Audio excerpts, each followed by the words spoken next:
Bonjour.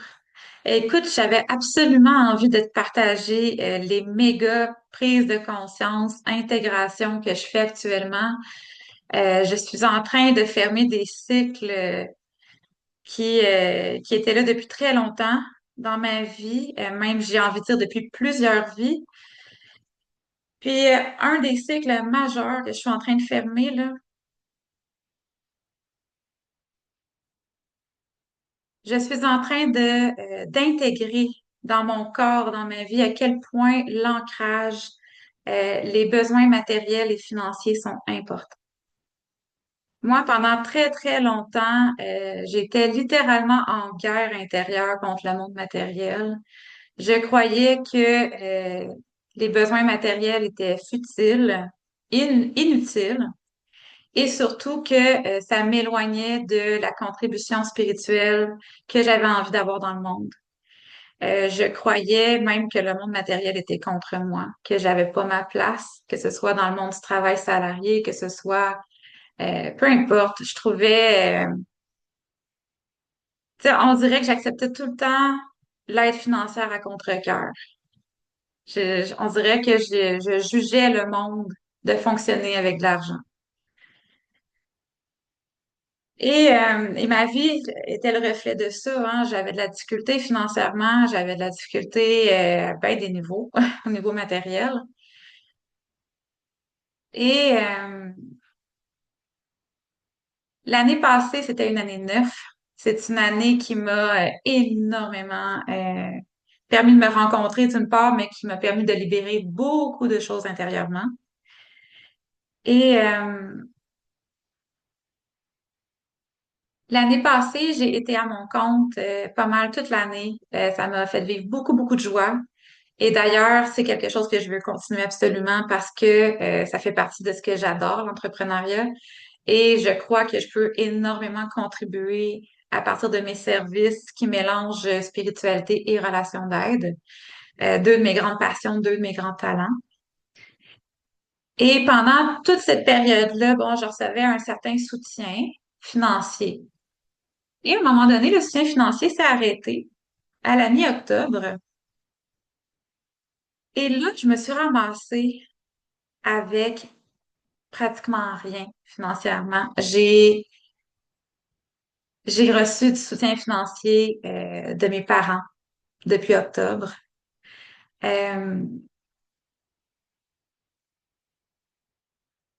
et là, cette période-là m'a permis de réaliser vraiment intérieurement, jusque dans ma chair, l'importance des besoins matériels et financiers.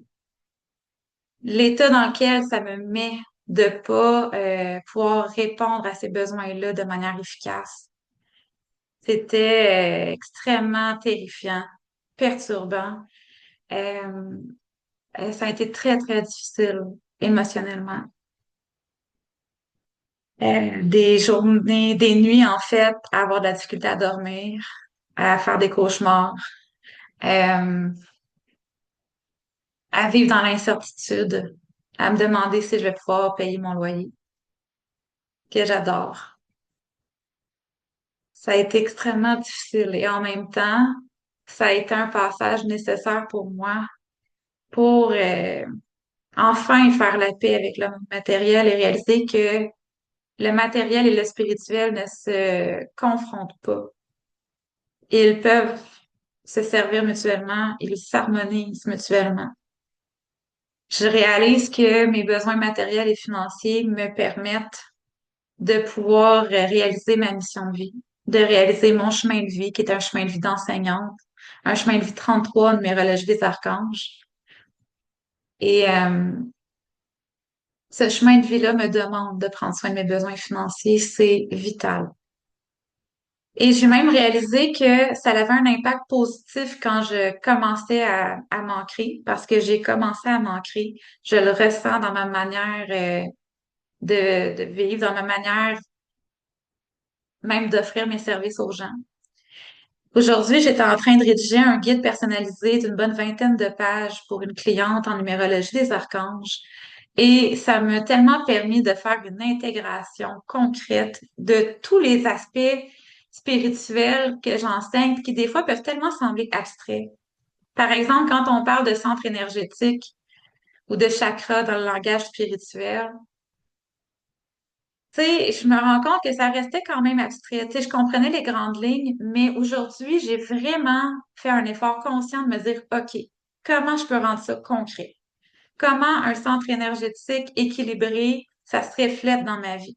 Comment un centre énergétique qui n'est pas équilibré, ça se reflète dans ma vie?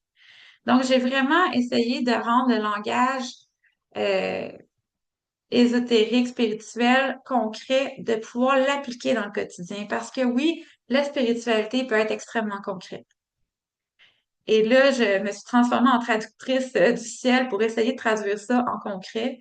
Et en le traduisant, j'ai réussi à faire des prises de conscience importantes puis à réaliser que ça sert à quoi d'apprendre plein de notions spirituelles si on ne peut pas les appliquer concrètement. Et vous voyez à quel point le spirituel et le matériel s'harmonisent, ils sont des alliés. Et c'est ça que j'ai vraiment intégré dans mon corps aujourd'hui. Donc, c'est drôle, hein, parce que si on m'avait dit, ne serait-ce qu'un an, que je serais capable d'être quelqu'un d'ancré, j'aurais fait, ben non, tu te trompes de personne. Impossible. Impossible.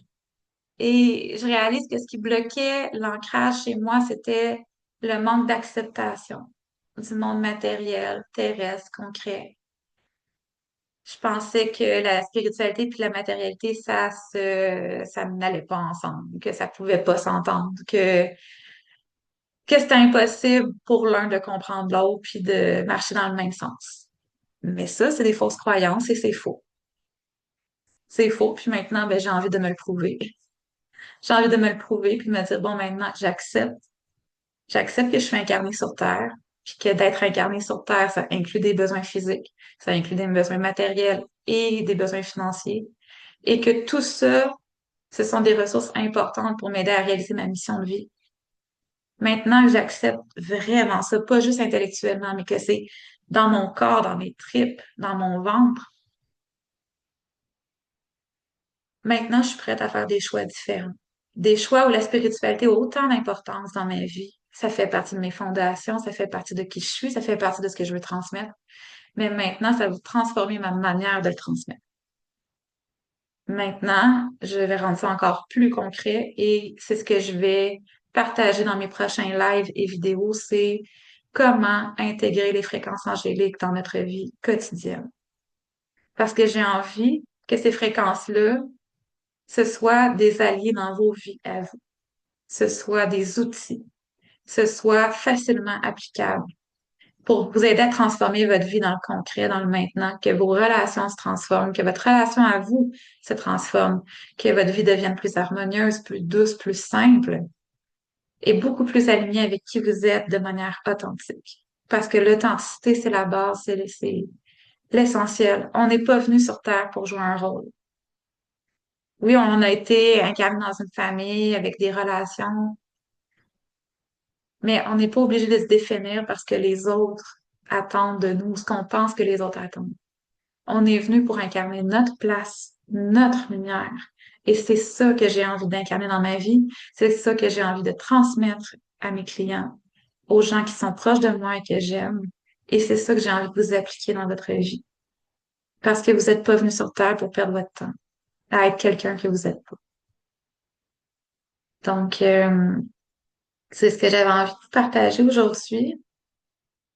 Puis, ben, je vais partager autre chose.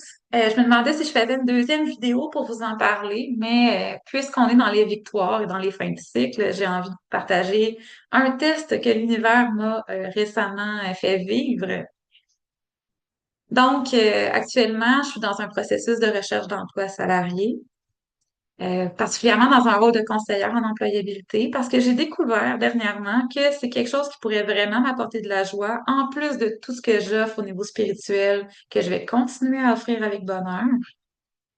Euh, il n'y a rien de plus gratifiant pour moi que d'aider une personne à reconnecter avec son authenticité, avec ses dons, ses talents profonds et à les mettre au service de la communauté, à trouver sa place dans le monde salarié. Et il n'y a rien que je trouve de plus triste qu'une personne qui n'est pas à sa place dans son emploi, qui reste là uniquement par survie. Et je dis ça sans jugement, parce que je sais ce que c'est qu'être en position de survie. C'est tellement désagréable. Et je souhaite ça à personne. Absolument à personne. Mais dans le meilleur des mondes, j'aimerais ça que les gens puissent faire un choix sans être en mode survie. Et si je peux aider des gens là-dedans, ça va me faire un plaisir immense, immense, d'aider une personne à incarner ce qu'elle est venue incarner sur Terre. Donc, j'ai eu une entrevue, en tout cas, bref, il y a eu tout un processus de sélection qui a duré un bon 2 mois dans un poste de conseillère en employabilité qui m'a permis de faire des grandes découvertes sur moi-même, qui m'a permis de découvrir que j'éprouverais énormément de joie à vivre ce genre de poste-là. Et moi, à la base, je pensais même pas que je pourrais éprouver de la joie dans un emploi salarié. OK, je partais de là, là. Je pensais que ma seule manière d'éprouver de la joie, c'était en étant à mon compte. Et ça m'a posé des gros soucis financiers. Euh, Donc là, j'ai réalisé que c'était possible d'avoir un emploi où je pourrais combler mes besoins financiers et en même temps répondre aux désirs, aux élans profonds de mon âme, qui est d'aider les gens à se reconnecter à leur authenticité puis à trouver leur place dans le monde, de pouvoir contribuer à partir de ce qu'ils sont réellement. Donc voilà, j'ai appris tout ça. Euh, et finalement, j'ai pas été choisie parce que je n'ai pas de permis de conduire. Hein, on voit que j'ai des difficultés avec l'ancrage. Ça va jusque-là. Ça va jusque-là pour moi. Il y a plusieurs années, j'avais fait le choix de pas aller me chercher un permis de conduire parce que ça me terrifiait. J'étais extrêmement anxieuse. J'avais une très grande peur. Et j'ai évité ça pendant des années. Pendant des années, j'en ai pas eu besoin. J'habitais à Montréal. J'avais pas besoin d'avoir une voiture. Là, j'habite à Trois-Rivières et tout est à une demi-heure de marche. Donc, c'est pas comme si j'avais un besoin vital d'avoir une voiture. Par contre, je réalise aujourd'hui que de ne pas avoir de voiture et de permis de conduire, ça me limite dans mes possibilités d'expansion. Et c'est un de mes mots que je veux actualiser cette année, c'est l'expansion. L'ancrage et l'expansion. Donc, je reviens à mon histoire de processus de sélection. J'avais pas été choisie pour ce poste-là à cause de ça. Et là, la directrice de cet endroit-là me dit, ben, j'aurais peut-être une ouverture de poste pour toi, quelque chose que je suis en train de réfléchir. Je suis comme parfait, je la rencontre. Et là, voyez le test de l'univers. La personne, elle me propose le genre de poste que j'ai eu dans d'autres emplois, mais tu sais, un poste qui était pas dans ma zone de génie à moi. Moi, ma zone de génie, c'est l'intervention. C'est là où je suis sincèrement la plus efficace, la plus aidante. Et j'ai assumé des rôles qui étaient pas mal hors de mon champ d'expertise dans d'autres emplois, comme par exemple un rôle en secrétariat. Et c'est le genre de poste qu'on voulait m'offrir. Et là, j'ai pris ça comme un test de l'univers. Là, je me suis dit, OK, je vais être honnête. Et j'ai été honnête avec la personne. Je lui ai dit, écoute, moi, mon objectif, c'est d'être conseillère en employabilité ou d'être en intervention. C'est ça ma zone de génie. C'est ça qui m'intéresse. Et je mérite de vivre ça et d'être payée à ma juste valeur pour une fois. Parce que juste pour votre info, là, moi, dans mes emplois antérieurs, j'ai été payée maximum 18 l'heure. Donc, hein? Donc, ça peut vous expliquer un peu d'où c'est que je partais au niveau de mes besoins matériels et financiers. OK? Et aujourd'hui, je réalise que mes besoins sont plus élevés que ça.